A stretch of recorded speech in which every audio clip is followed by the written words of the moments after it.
Genevieve, thank you for being here on the Courage of a Leader podcast today. Thanks for having me. So honored. Yeah, I'm excited for the conversation that we're going to have. We are going to talk about the ideal leadership development journey. Now, we Yes. recognized it's not always possible to follow the ideal, right? hmm There might be budgets or time constraints. Something might happen that drops in a leadership challenge into your world, into your lap. Yet, if you're taking yourself or your team on a leadership development journey, Genevieve is going to share with us some focus areas and an ideal sequence for those focus areas. So, hmm Genevieve, tell us at a high level what would be the focus of our ideal leadership development journey?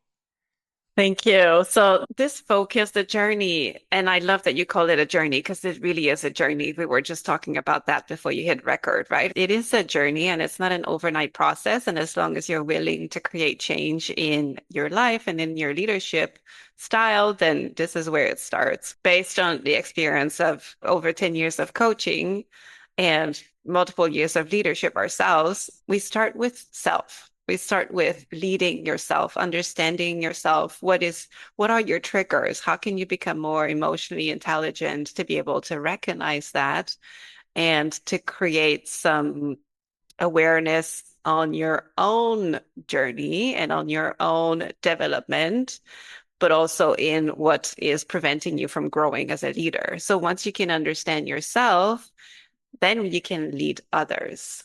So it starts with leading yourself, then you move into leading others. How can you develop your team? Is a manager or a leader, like, can you be both? Can you be one or the other? Where do you stand? What are your skill set? What are your strengths? And once you are able to understand that, then you can help your team understand themselves better, recognize when, oh, this person, reacts in a certain way. Maybe there's a trigger there. If you walk through your own triggers, then you can understand others better. Mm. And and then once you're able to do that, then you can co-create with your team because you're kind of all at a different level because you as a leader were able to bring them there. Yep. And once you can co-create and really use the togetherness of the team, then you can lead your organization at scale. And we know how the industrial world has changed tremendously just in the last 5 years. Like I'm not even Yes. counting the last 50 years because that's like even bigger, right? So if you can see what's coming, the challenges that are coming in the next 5 to 10 years for your organization, and you have worked through your own leadership, you have help your team work through their own, dynamics and triggers and all of this, and you're able to lead them and use the togetherness, then you can move mountains. Then you can move the needle towards where it needs to be going, able to put yourself in a strategizing role rather than a reacting role of like putting out fires all the time. And then you can bring your organization to the future of work. Excellent. Thank you, Genevieve. As you described that, it really answered the question, why this sequence, right? We've got to understand our triggers and what's holding us back before Yeah. we can help others see that and understand that for themselves and really create the space where we can collectively co-create. Right. And then we're building those muscles, and then we can see how the leading the organization at scale would build on top of that. You Yes. said something really critical at the beginning about the willingness Yeah. to put ourselves on this journey. And I think that's really important, right? We've got to be Mhm. willing to be open to look to see. What else would you say about the willingness to even Yeah. step into this journey? Yeah, so this journey is a result of multiple years of individual coaching. And so we've noticed that if somebody is sent by the manager, go see, you need a coach. Like you need to do coaching. And so they don't come fully willing, Yeah. and change can be created because it's like it's our job as coaches, right? So if you pick a good coach, he's able to coach the what we call the non-coachable, right? Like Yes, just to yes, yes. bring them on the journey, but it takes so much more time, right? Whereas if you have a leader that is willing, that is able to recognize that there's, development be his own development would benefit himself first or herself, and then the team, and then the organization. It's just results are so much Yeah. faster to come, right? And then everything's more productive. Yeah, yeah, you and I have felt that difference, right? And sometimes it's helping the individual get clear on what's important to them, what's at Yeah. stake, like what would doing this work enable? And Hmm. sometimes it's, helping them to see something they hadn't seen previously. Like, Correct. hey, do you notice how this might hold you back? Yeah, Yeah, exactly. lovely. So let's dig into development at level of self, leading ourselves. How Yes. might we start this work? Like, how do I begin to understand my Mm, triggers? right. So it comes with awareness, and what is in the work we do, what we allow is space. It's like this, let's say you have 1 hour of coaching, like you create this 1 hour that the client wouldn't have taken otherwise to look at how they do things, right? So, and then you, by creating the space, then awareness can come through powerful coaching questions.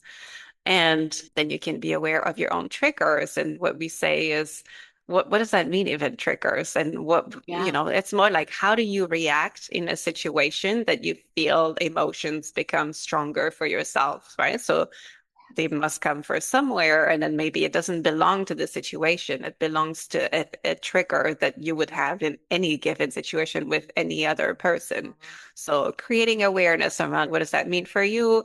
Where do you feel it in your body physically, right? So some people would have like a fast heartbeat or tight throat, or getting like cold sweats. It could also be holding boundaries. Like, do you feel like it's hard for you to say no? Oh, and I listened to one of your recent episodes, Amy. There was a wonderful gentleman who was there talking about how it's hard to say no, but how beneficial it is, right? And I was like, oh, it's just like so close to what I believe in, right? And Yes. so That that's might have part been of self-leadership. Walt Yes, Hampton's yes, that's right. episode. Yeah. Yeah. So good. Yeah. You said a lot of great things there about raising our awareness about ourselves and our own Mm, leadership. The first thing was creating that space. yeah. And we know that as coaches, part of the benefit that we provide is just some time on their Yeah. calendar to reflect on Yeah. themselves. So, listen, if you're not working formally with a coach, if you don't take advantage of the full leadership development program, like the one that Genevieve and her company Grow Better Together provides, right, then are you creating that space Hmm. in your calendar, scheduling time with yourself? And keeping that time, or you have a process where you reflect or you journal and you think about the things that you said, Genevieve, like when did strong emotions come up that were maybe more than what was appropriate or Yeah. typical for the situation? Oh, I've got a pattern going Right. on there. Or when did I notice those physical sensations? Yeah. My neck's getting hot, right? Or I'm fidgeting with Hmm. my foot, or the Hmm. cold, clammy hands, and looking at when do those come up? What is it? What was the Yeah. pattern in those situations? Yeah. Yeah. Just starting noticing. That's really the first step in like leading yourself. Just if you could just start with that, noticing when something pops up for you and why, and then start noticing patterns. And then once you get to a place where you're like, okay, I noticed the pattern, I know when it comes up, you naturally want to change that. Like change will come naturally after the noticing and after the awareness. Yes, call it contrast, right? Sometimes we become aware of what we're doing, and then we Yeah, notice, oh, that's not the ideal. That's not really what I this will thought. work for And then the me. Yeah, contrast is so clear, then you become committed to making a shift. So exactly. awareness around triggers. I also heard awareness around boundaries. Do Yeah. we, where do we not? Where do we Hmm. sometimes set boundaries? And really understanding what are the dynamics or the variables in the situations that Yeah. have us set one or have us not set one. Hmm. Yeah. Really And then interesting information for ourselves. yeah, and boundaries, like you'll notice the same triggers. You'll notice the physical signs. You're like, I'm gonna say yes, but really physically, my whole body tells me to say no. It's just the habit. And by noticing, you start thinking, oh, I actually meant no. But it's like you're so stuck in the wheel of always saying yes. And so, yeah, noticing physical signs is a great first step for sure. Excellent. You make this really real in the way that you talk about it, Genevieve. Let me pause us here. I'm going to see what else we want to discuss today about Mhm. self leadership. But let me tell listeners more about you. Genevieve Retzlaff is the founder and CEO of Grow Better Together, and she empowers leaders to transform into conscious, trust building change agents. She's got over 15 years of experience in HR partnership and talent development, coupled with more than 6 years as a certified executive and team performance coach. Genevieve specializes in aligning human dynamics with business goals to foster authentic leadership and high performing teams. Genevieve guides organizations through leadership transformation and team alignment, building capacity and efficiency for large scale events in major venues, integrating human strategies with the business objectives. She is passionate about helping leaders unlock their self awareness, build trust, and create environments where teams thrive through values driven, strengths based leadership. Genevieve, thank you for being here to share your experience and your expertise with us. Such a pleasure. Such a pleasure. Yes. Now, of course, in this podcast episode, we are not covering all the things possible in this leadership development journey. Is there anything else that we want to be sure to talk about at that level of leading self? Well, leading self, once you feel confident with leading yourself, this will lead naturally to you being more aware around how your team behaves and what are their own triggers and how you can develop. There are multiple aspects, like for example, in the program that we've built, but overall, what we've covered, I think, is a good high level of what we do in the leading self. And it would create a segue to start leading others. The important point I want to be making Yeah. is is the sequence. Before you can lead others, you need to be able to lead yourself, right? And so that's if there's anything to take away from this, is really this the sequence. Yeah. And I really love that we went first to triggers. Hmm. You said earlier that leading self involves emotional intelligence, what's preventing our growth. So there's a lot that could be covered there, but I think understanding our triggers and Hmm. where it's hard for us to emotionally regulate ourselves Yeah. is a really big piece of that and is Yeah. going to open up Hmm. the awareness and the work for each individual leader to do. Exactly. So finding some strategies that work for you as an individual to self-regulate. I love that you use that word. That's also a big portion of what we do is like, oh, now I'm aware. Now what? So you're like, okay, now I have a strategy. If I do this, then I need to take a step back. I will take a step back. I will take 3 breaths. I will do whatever works for you. And sometimes you can leave a conversations until tomorrow once you notice there was a trigger. And so you find ways to deal with it. To take that pause in the moment. Mm. Also, sometimes it's gearing ourselves up, right? Okay, so this thing might come up that Yeah, triggers me. I'm aware of it, right? So I've gone in with my deep breathing. I know it's coming, and yeah, I'm committed to not having the poor reaction. yeah. So, okay. Hmm. So when we're ready to look at developing ourselves in the area of leading others, Hmm. where might we start? What we feel is really important for for developing others is to create a safe space, right? We talked about this earlier, how Yes, coaching again. Yep. creates that for leaders, and now leaders have the task to create that for their teams.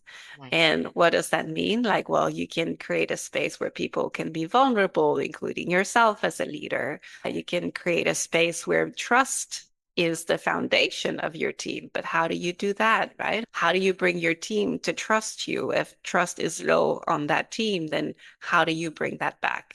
Having honest conversation, allowing vulnerability, and having some strategies around how to do that if it's something that's very foreign to you.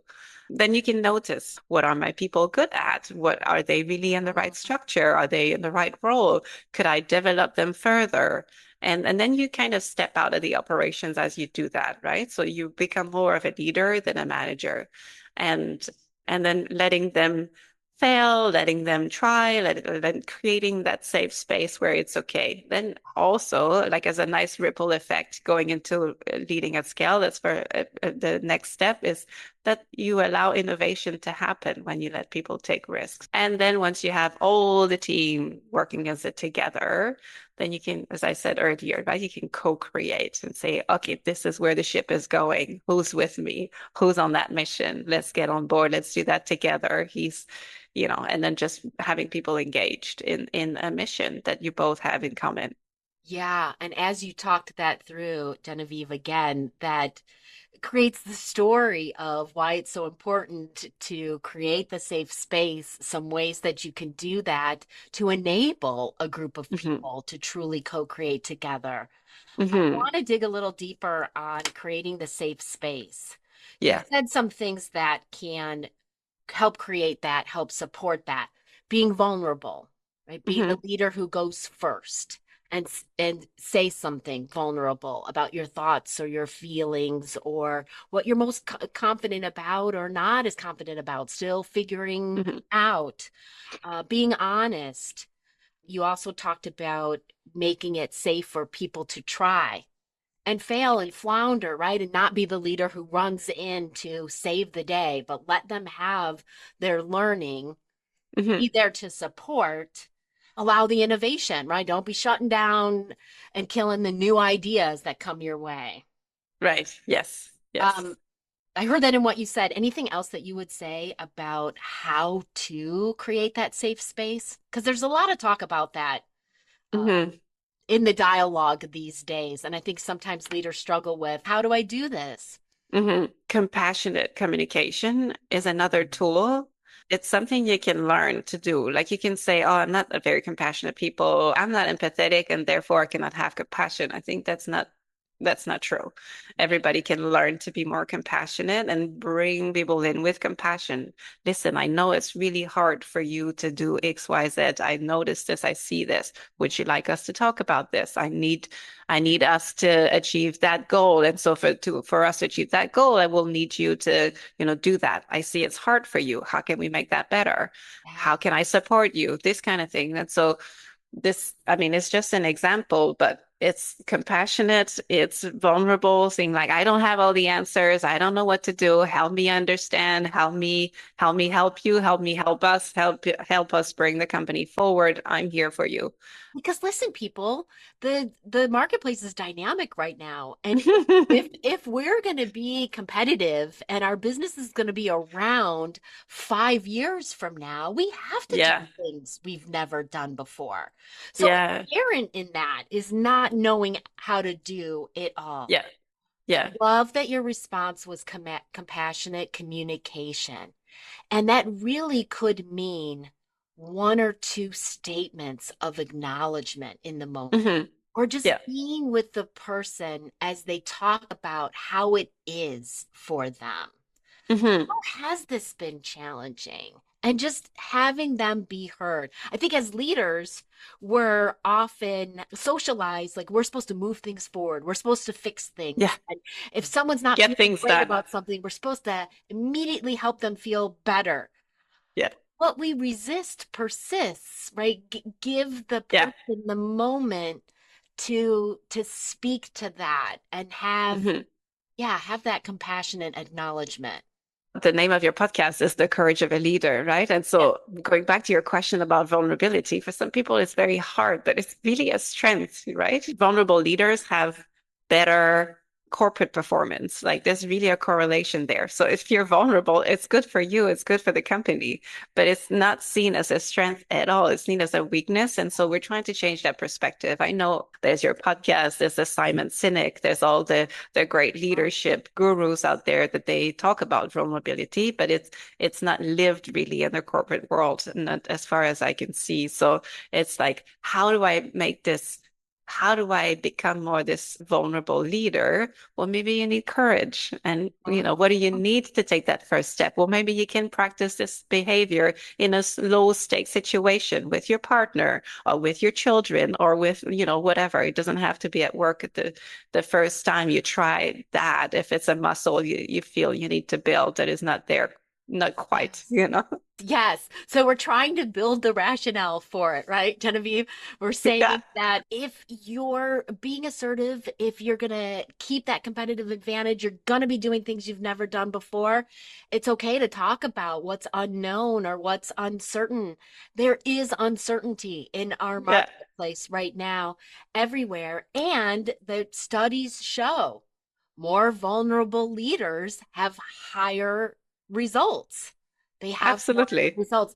And it doesn't mean I have to show up and share all of my childhood trauma and outline Mhm. it at the feet of my team. But I mean, start by talking about the work, right? What are you Yeah, concerned about? What are you worried about? Like, what are going to be the trickiest things to work through? yeah, Right? yeah, exactly. And what do you need from the team to help you get there? That's going to Hmm. empower them. Yeah, yeah. And so that's part of the leading others. And then it creates empowerment at the same time. Yeah. Yeah, absolutely. I saw a leader do this very masterfully once, Genevieve, and I always remember it and remember her.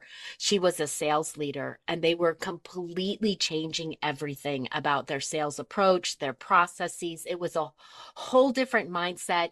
It was different kinds of products and solutions. And she said a lot of things in that meeting, but the essence of it was I believe we have the intelligence and the capabilities in this room to get there. Oh, Do yes. I know how each step of this is going to look and feel? I don't. I don't know all of that.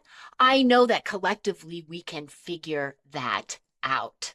Oh, Right. So that's I get goosebumps amazing. taking myself Yeah, back to me that too. place, right? So there Mm, was that vulnerability. Like, I don't have all the answers. You're going yeah, to come to me sometimes and I'm going to say, I don't know. But I'm going right. to say, let's figure this out. And I'm going to ask questions and we're going to co-create. Yes, perfect. That's a great example. Absolutely. It was powerful. Yeah. I was cheerleading from my seat. For sure. You have those moments you're like, yes, yes. It's happening. It's all happening in this moment. Yeah, Yeah, yeah. and that team did it. I mean, they have fantastic results too. Awesome breakthrough.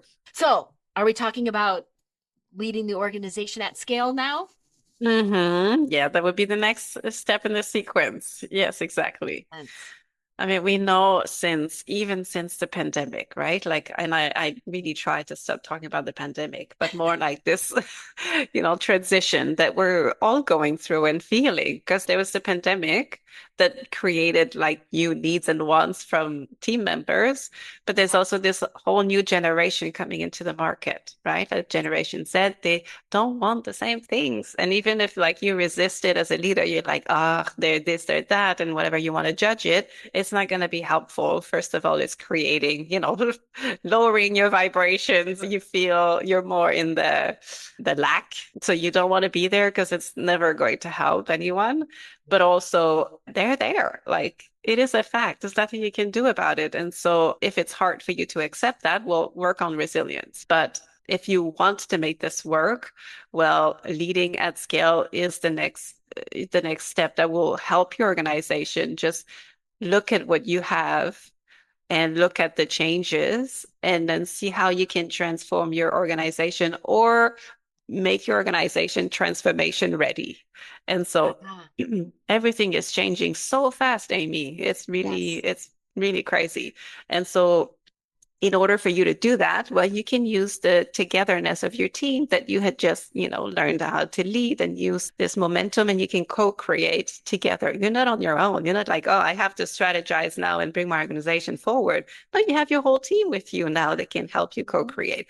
These are the challenges that we foresee in the next 5 years. How can we make sure that we're prepared for all of these? And Yeah. so you bring yourself and your team in a space of strategy and planning for the future and just be Mhm. future ready. Yeah, I'm hearing Genevieve more about creating space, right? Creating space Totally. for, Yes. right? And now we're inviting more people into that space to look forward, what's going to be needed. And I also hear you acknowledging, okay, so now we're not just looking at our 5 or 7 team members. Now we're looking at an organization of folks, right? And we're looking to influence wider in our organization. We Hmm. want more diversity there.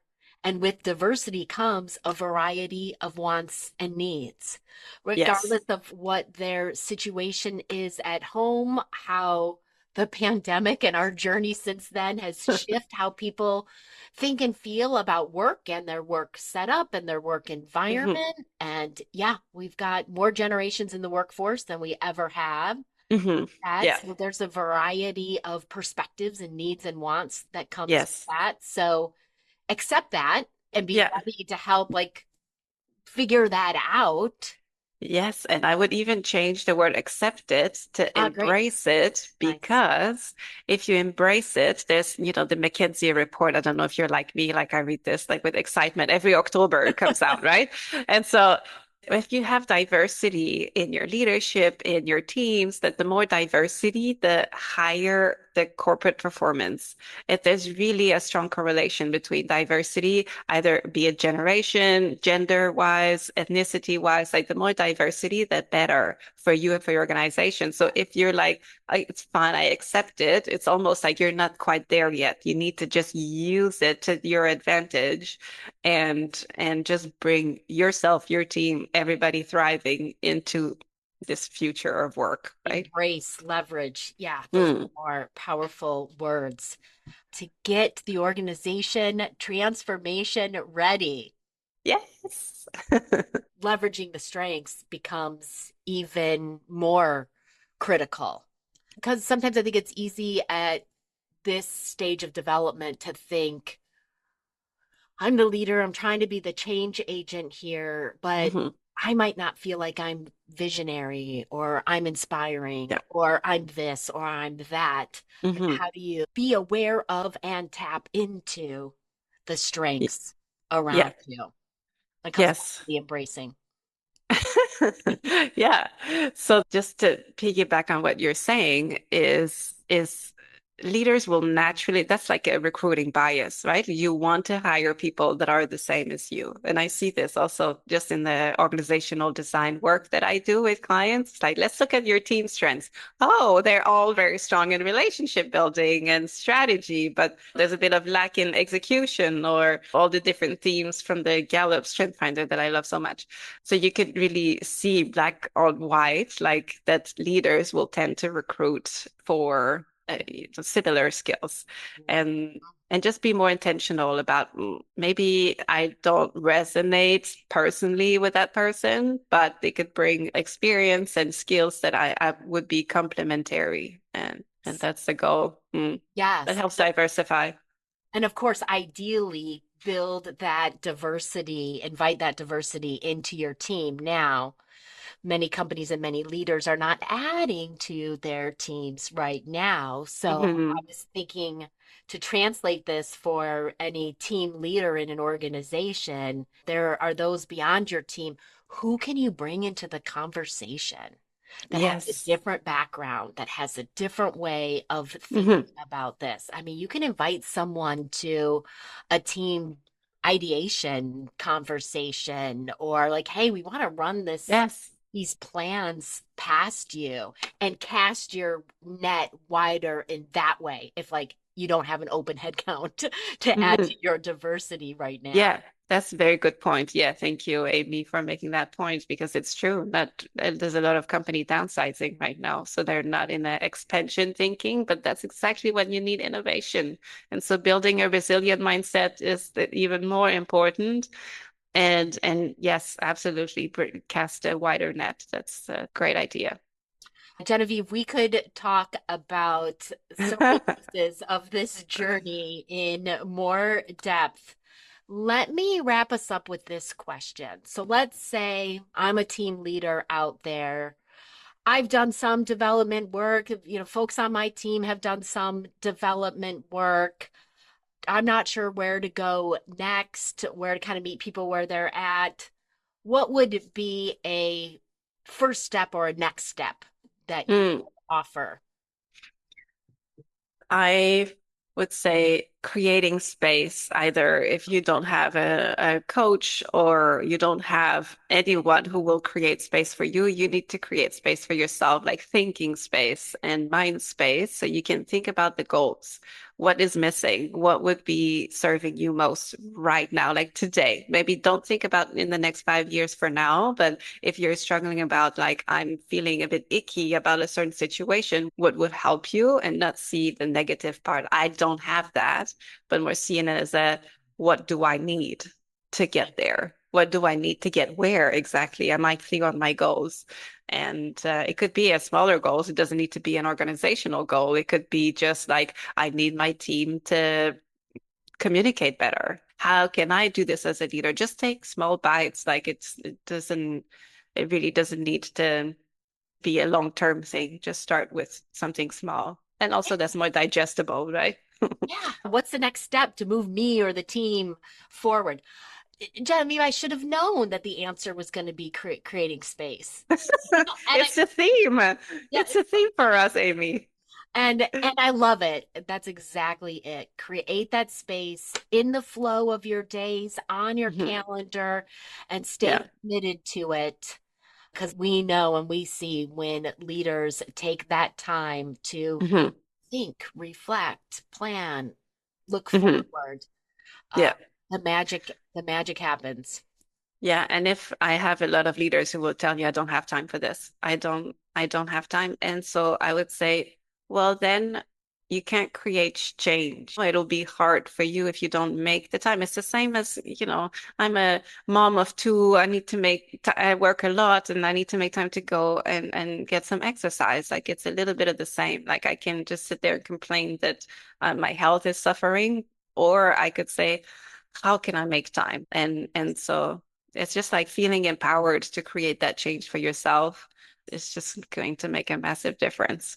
Yes. And if you want to see what's possible, do an experiment and create the time Yes. for yourself for like 3 weeks, Oh, I love that. right? Yeah. And then see what happens Yeah. Yeah, as a exactly. result. Yeah. It could be very little, and it could be during your tea time or whatever it is. Like, it doesn't have to be at work per se. You can do that in the evening or something when you're feeling more relaxed and you have a little tea or whatever makes you feel at ease. Thank you for the tangible, practical development guidance, Genevieve. Create space, everyone. Thank you for being here on the podcast. I appreciate your time in the conversation. Oh, thank you so much for having me, Amy. This was wonderful. Thank you.